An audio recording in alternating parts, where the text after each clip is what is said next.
So, what's poppin'? How everybody doing? I thought I'd do my makeup today while talking, and then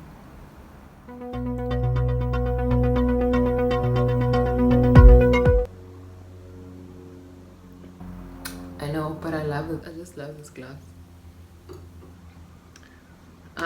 So you know, there are these phrases that people like to use, and I don't like them because a lot of them are untrue. They're just being spread by people who have agendas up. So one of those phrases is, I mean, not this one is not necessarily being pushed by people who have agendas up, but it's something we are just not taught as people, as humans, and I think that's actually quite wrong. We are taught to dismiss negative emotions, and I don't quite agree with that because we do experience them. They are emotions, but I think more than anything, it comes from our conditioning in our families. That's how we are raised. Children do not express their negative emotions, otherwise, you are perceived as somehow. So, I don't agree with the phrase, ooh, that jealousy is an ugly thing. I don't think so.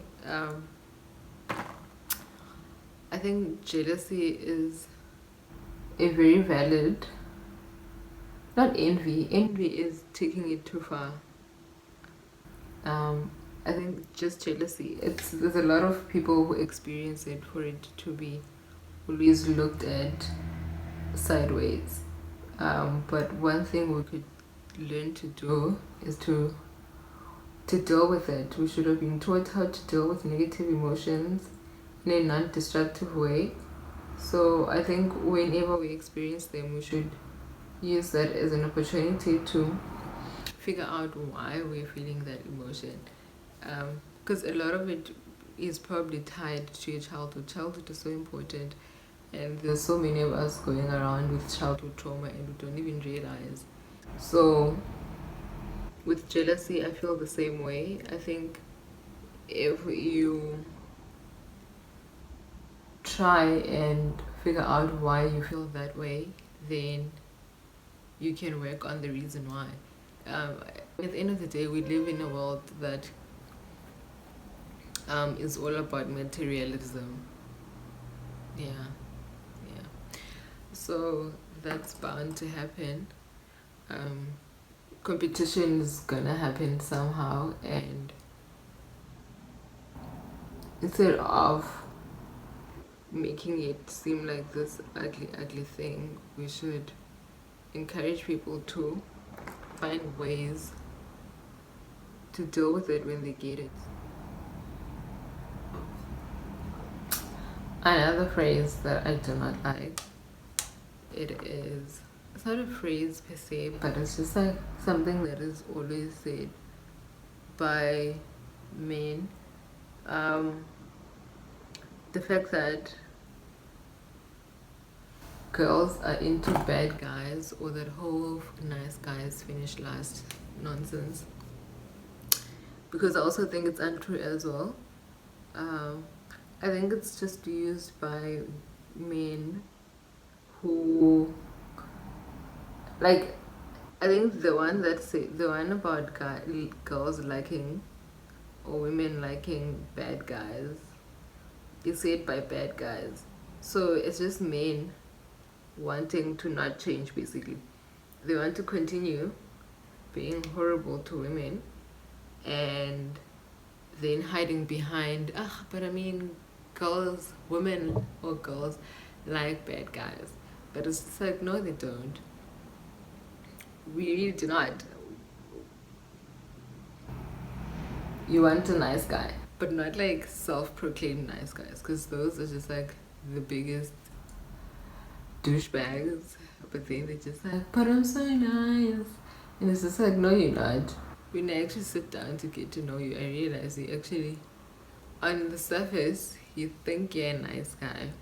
Somebody said nice is such an easy term, especially to describe yourself. So now imagine.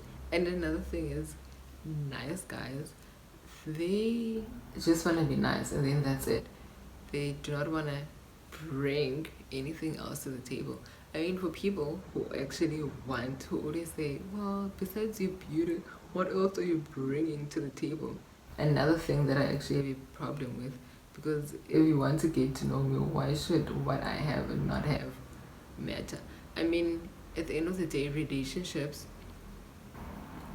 are friendships that just with like a little bit more intimacy. So when you want to be friends with someone, you don't ask them, so I want us to be friends, but what are you going to bring to the friendship table? You don't do that. You just decide, okay, I like that one, I want to be friends with him. And then you go and then you tell them that I like it and I want to be friends with you. And that's it. But when it comes to relationships, then why must the dynamics be different? Well, why must there be people who bring things to a table? Why is there a table? When you want friendships, there's no tables. But when you want a relationship, all of a sudden there are tables. So they're nice. So nice guys, finish nice is a bunch of nonsense. Those guys are not nice guys. They just douchebags in sheep's clothing. Wolves, yeah, it's wolves in sheep's clothing. Ooh, yo, my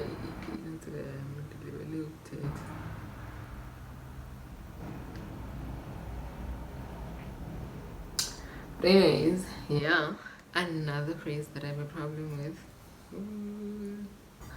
Yeah, and it's not because I don't have brains. I don't even think women should be going around trying to prove they have brains.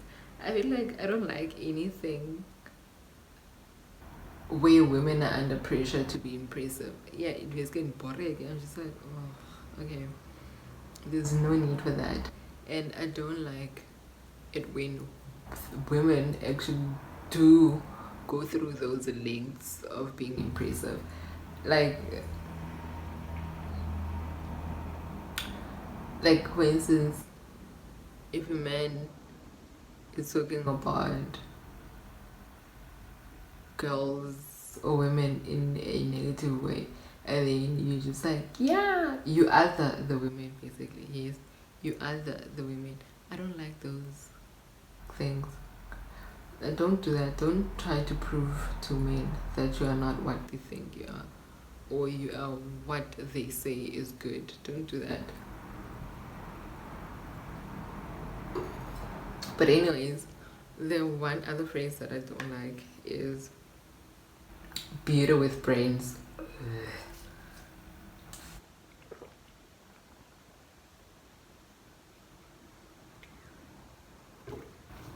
I cannot stand it.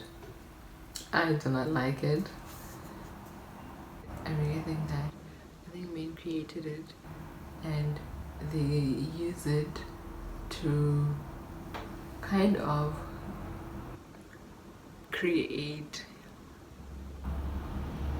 stereotypes about women, and actually when we use that phrase as well, we kind of perpetuate those stereotypes.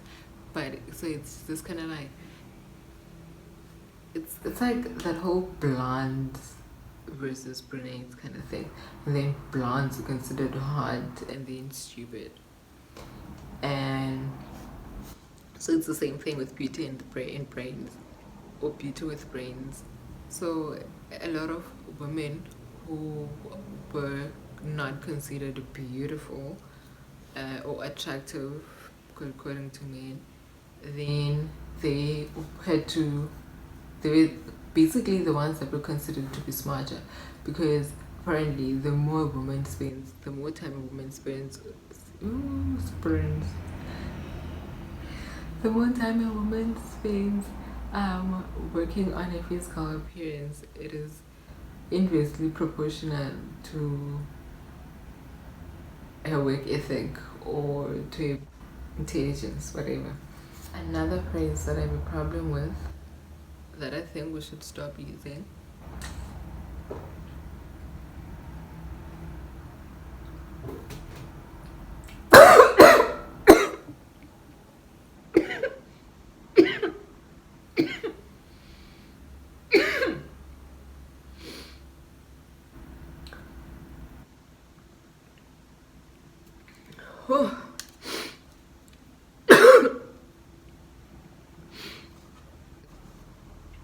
don't lie to me. I'm not a kid. I'm not a child.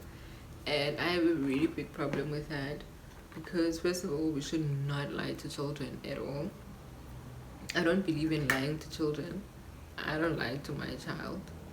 Oh, these eyebrows are thick as hell. I'm gonna fix them. I do not lie to children. I do not lie to my child about anything. I don't believe that we should lie to children. So when we say don't lie to me, I'm not a child, we are basically saying, first of all, I don't like people who lie. I can't stand liars.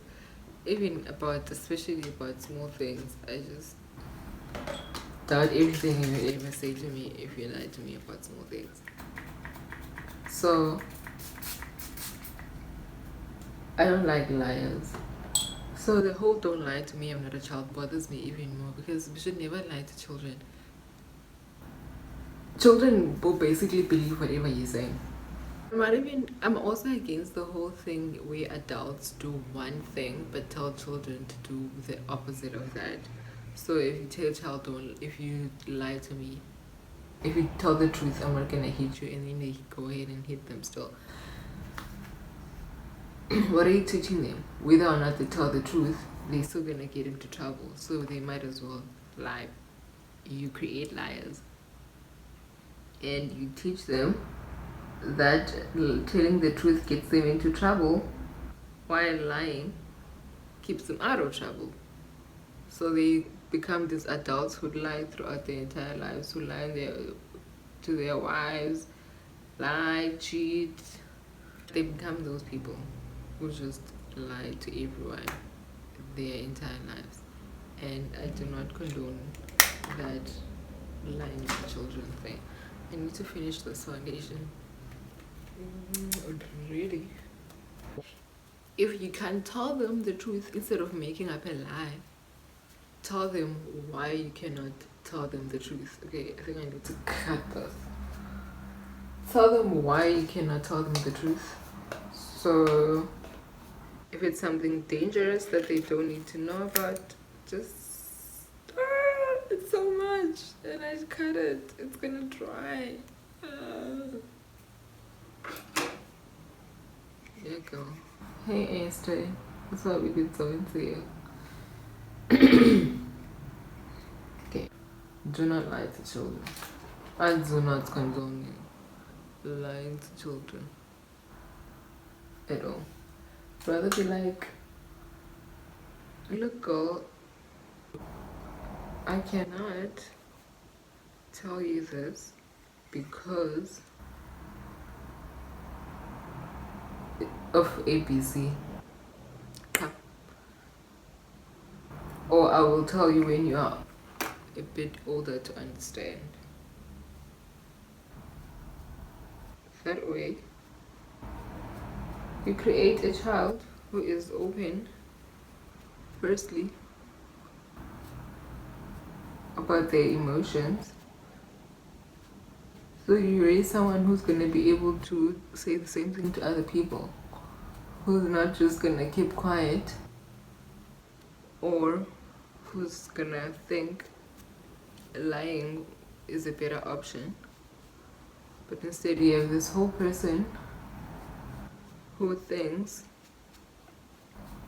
that it is better to explain to people that at the moment you cannot. Ooh, this thing dries so fast. I don't think this brush is the right one. I feel like it is sweeping it away.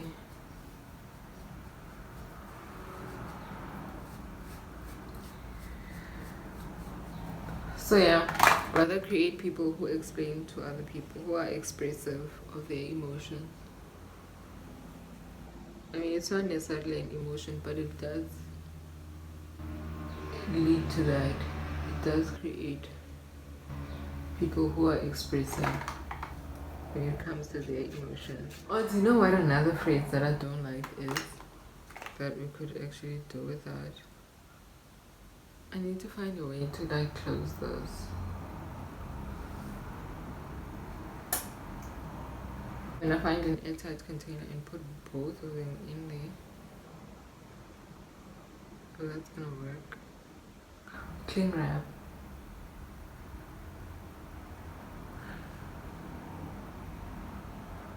This is probably one that I hate with my entire being. Simply because it's conditioning beads. There's actually two of them.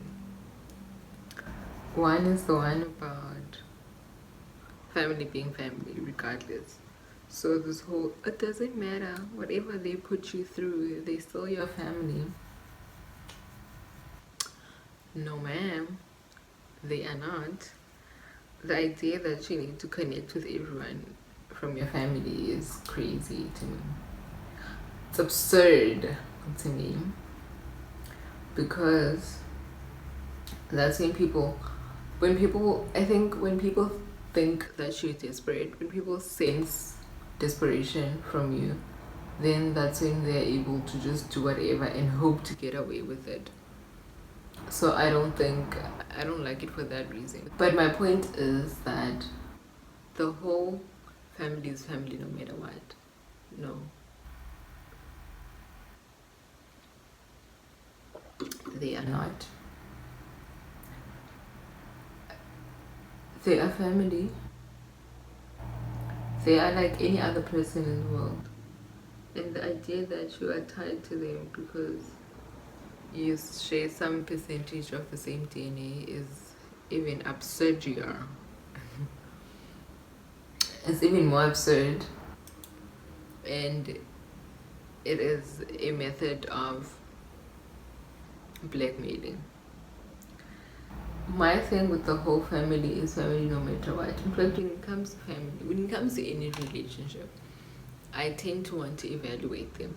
So if I am having an issue with a cousin, I would want to change the dynamic of our relationship to friend. If this was a friend, how would it look? From there, if it was a romantic partner, how would it look? That usually answers it for you.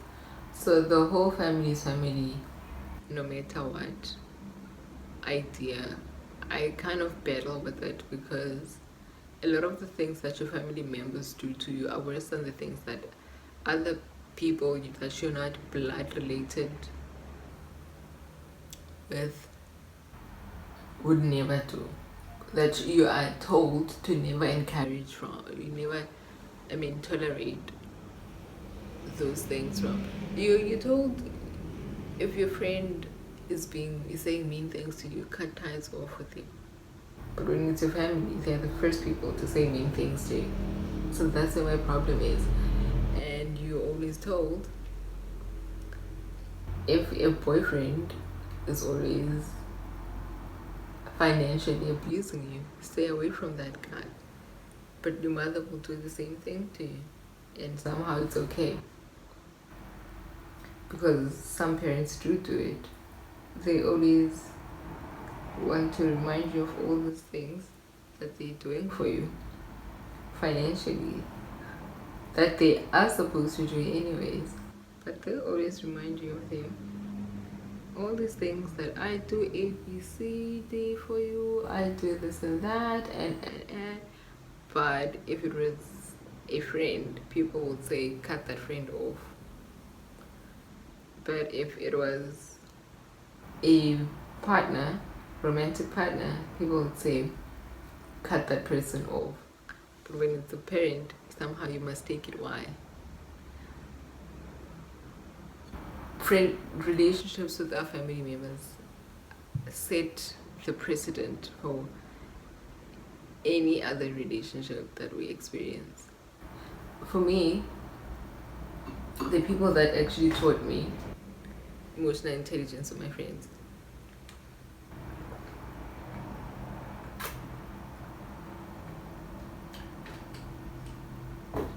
Because I looked at all the adults in my family and I realized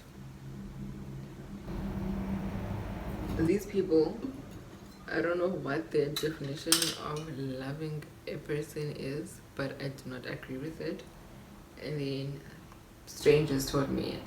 But then I always had this whole feeling of, why is it that at home this thing is not done? And why is that? Why must we expect and get to experience our love languages outside the home? That makes no sense. You should set at home. You should know from being at home that my love language is this. I like gifts. And my mom always bought me gifts. My dad always bought me gifts. Not, I don't want somebody to shout at me because I was always yelled at home. Not, why must we be taught about abusive relationships when it's romantic partners and not when it's any relationship that we have? Why is it justified for a parent to hit their child? Or in the form of discipline. And if you look at it this way, the dynamics are the same. One has more power over the other by virtue of age in parent-child relationships. And in romantic relationships, the same thing. The power dynamics are not the same. One being male, they think they have more power in the relationship. Relationships do not work when there are power struggles. And this is the same for parent-child relationships. It's just that parents do not want to relinquish their power. But the roles should ultimately be the same. So I don't like this whole roles being different for adults. For family. Because relationships are the same. The principles of relationships anyways are the same. So somebody wanting to bully you because they have more perceived power over you shouldn't be acceptable regardless of how you are related to them.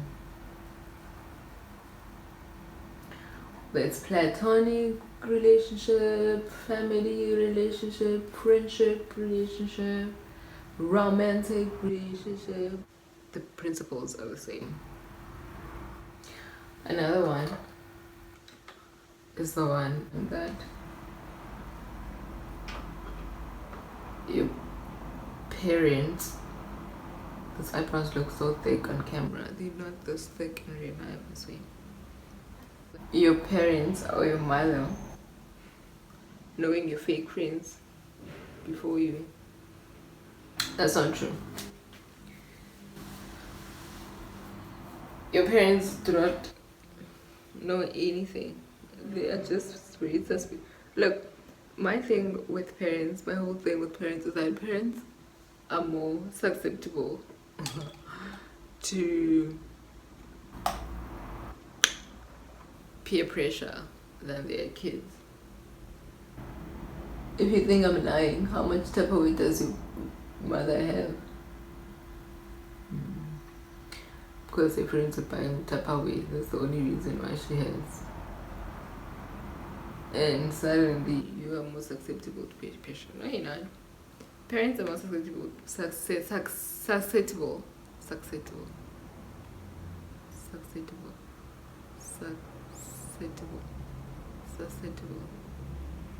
That word. Look at how many things they've gotten because somebody from work suggested it. And when you have never even done drugs because your friends told you to try them, but they think you're more susceptible to peer pressure.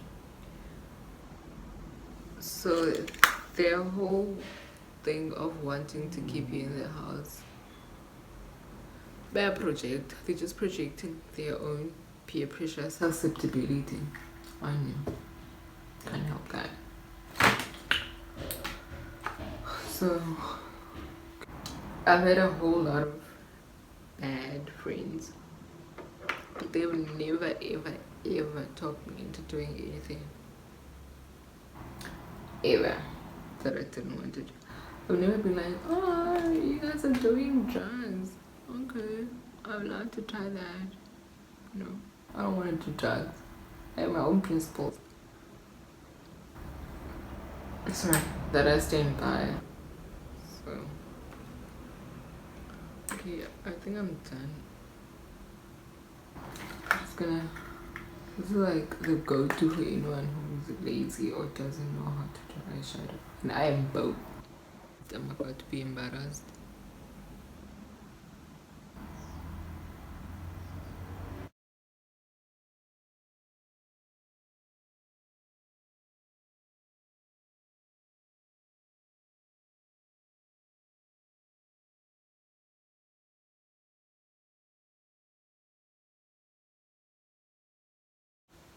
Okay, I'm not embarrassed.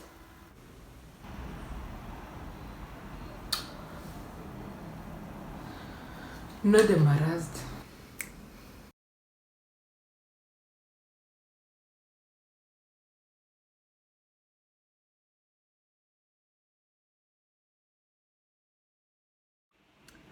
Anyways, thank you